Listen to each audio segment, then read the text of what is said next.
അതുകൊണ്ട് അദ്ദേഹം പറയുന്നു എന്ത്, മല്ലാലഹു ഷൈഖുൻ, ഒരാൾക്ക് ഉത്തരവാദപ്പെട്ട ഷെയ്ഖിനെ ലഭിക്കുന്നില്ല എങ്കിൽ ഫൈനി ലഹു ഷെയ്ഖ്, ഞാൻ അവന് ജനറൽ ഷെയ്ഖാൻ, ഞാൻ ഷെയ്ഖന്മാരുടെ ജനറലാണ്. അതുകൊണ്ട് ലോകത്തൊരു ഷെയ്ഖും ഇല്ലാത്തവർക്ക് എന്നെ പിടിക്കാം.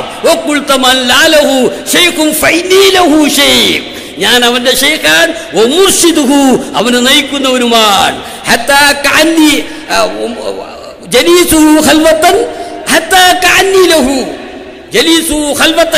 അവൻ ആരുമില്ലാത്ത സമയത്ത്, ആരും സഹായിക്കാനില്ലാത്ത സമയത്ത് ഞാൻ അവന്റെ കൂടെ ഉണ്ടായിരിക്കും, കൂട്ടുകാരനായിരിക്കും.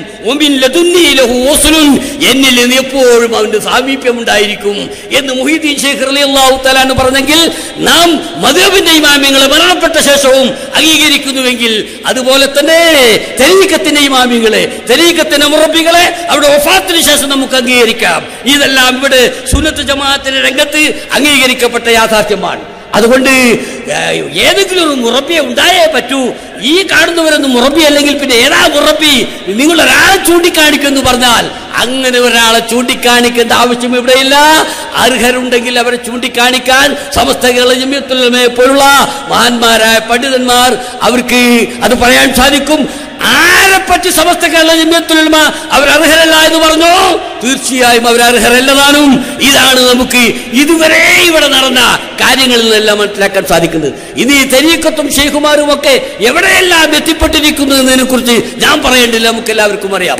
അതുകൊണ്ട് എനിക്ക് പറയാനുള്ളത്, ഈ ചുരുങ്ങിയ സമയത്ത് പറയാനുള്ളത്, നമ്മുടെ തൗഹീദ് അത് വൈകൃതത്തിന്റെ അടിസ്ഥാനത്തിലായിരിക്കണം. നമ്മുടെ തൗഹീദും നമ്മുടെ അമലും നമ്മുടെ ശരീഅത്തും തരീഖത്തുമെല്ലാം നബിയുടെ തുടർച്ചയിൽ നിന്നായിരിക്കണം. ആ തുടർച്ചയുടെ അടിസ്ഥാനത്തിലുള്ളത് മാത്രമേ നമുക്ക് അംഗീകരിക്കാൻ സാധിക്കുകയുള്ളൂ. നമ്മുടെ ദീൻ കാര്യത്തിൽ നാം ഉൾക്കൊള്ളുന്നതല്ലാത്തത് പുതിയതാര് അടിസ്ഥാനപരമായി ഏത് പുതിയത് ആരുണ്ടാക്കിയാലും അവൻ തള്ളപ്പെടേണ്ടവനാണ്, അവൻ മാറ്റി നിർത്തപ്പെടേണ്ടവനാണ് എന്ന് പറഞ്ഞെങ്കിൽ